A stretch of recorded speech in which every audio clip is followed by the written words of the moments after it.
लाल रंग में दिखाई गई सारी नसों को आर्टरीज कहा जाता है।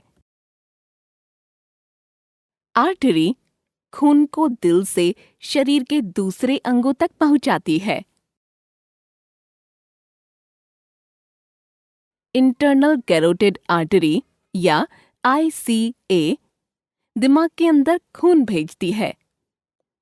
मिडल सेरिब्रल आर्टरी या MCA ICA की एक शाखा है। अब हम आपको मरीज को हो रही समस्या के बारे में बताएंगे।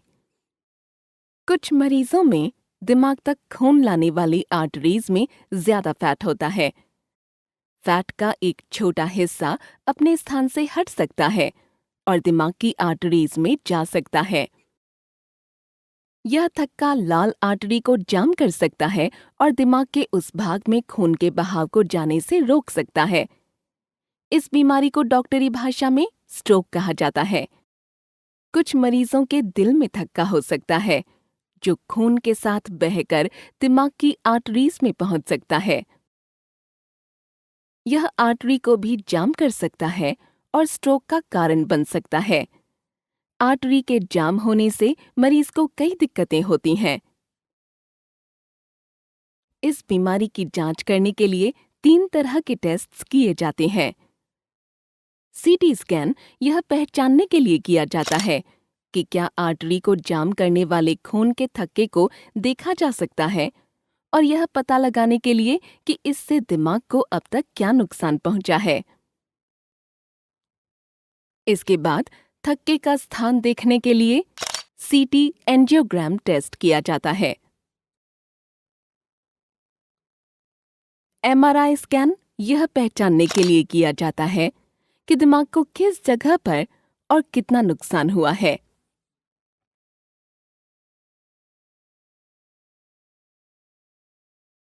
स्ट्रोक के मामले में दिमाग को और ज्यादा नुकसान से बचाने के लिए मरीज का इलाज तुरंत किया जाना चाहिए। इस वक्त अगर हम आर्टरी को खोलकर थक्के को हटाएं, तो हम अभी भी मरीज की मदद कर सकते हैं। यदि थक्का नहीं हटाया जाता है तो आर्टरी पूरी तरह से जाम हो जाएगी और इस आर्टरी से जिस दिमाग के हिस्से को खून जाता है, वह हिस्सा काम करना बंद कर देगा। इसके चलते मरीज के दिमाग के महत्वपूर्ण हिस्सों को गंभीर नुकसान हो सकता है और उसकी जान को खतरा हो सकता है। अब हम आपको इलाज के विकल्पों के बारे में बताएंगे। निमहैंस में हम आर्टरी के जाम को हटाने के लिए थ्रोम्बेक्टमी नामक एक प्रक्रिया से थक्का हटाते हैं। यह स्ट्रोक की बीमारी को ठीक करके दिमाग में खून के बहाव को फिर से शुरू कर देगा। थक्के को हटाने के लिए जाम आर्टरी का एक एंजियोग्राम टेस्ट किया जाएगा। फिर हम थक्के के स्थान तक एक कैथेटर ट्यूब डालेंगे और इसे हटाने के लिए हवा के दबाव से थक्का खींच के निकालेंगे।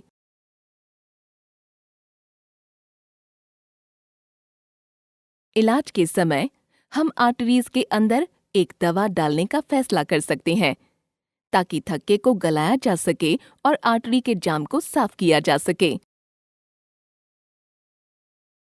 कुछ रोगियों में हवा के दबाव से थक्का नहीं हटाया जा सकता है। ऐसे हालात में हम एक स्टेंट का उपयोग करके इसे हटाने की कोशिश कर सकते हैं। स्टेंट एक खोखली ट्यूब होती है जिसे नस को खुला रखने के लिए उसमें डाला जाता है। हमें आर्टरी को खुला रखने के लिए स्टेंट को उसके अंदर छोड़ना पड़ सकता है।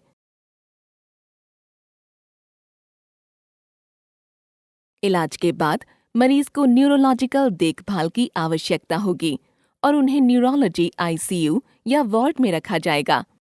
इस इलाज में कुछ खतरे हो सकते हैं। थक्के को निकालने के समय वह छोटे टुकड़ों में टूट सकता है और छोटी आर्टरीज में जाकर उन्हें जाम कर सकता है।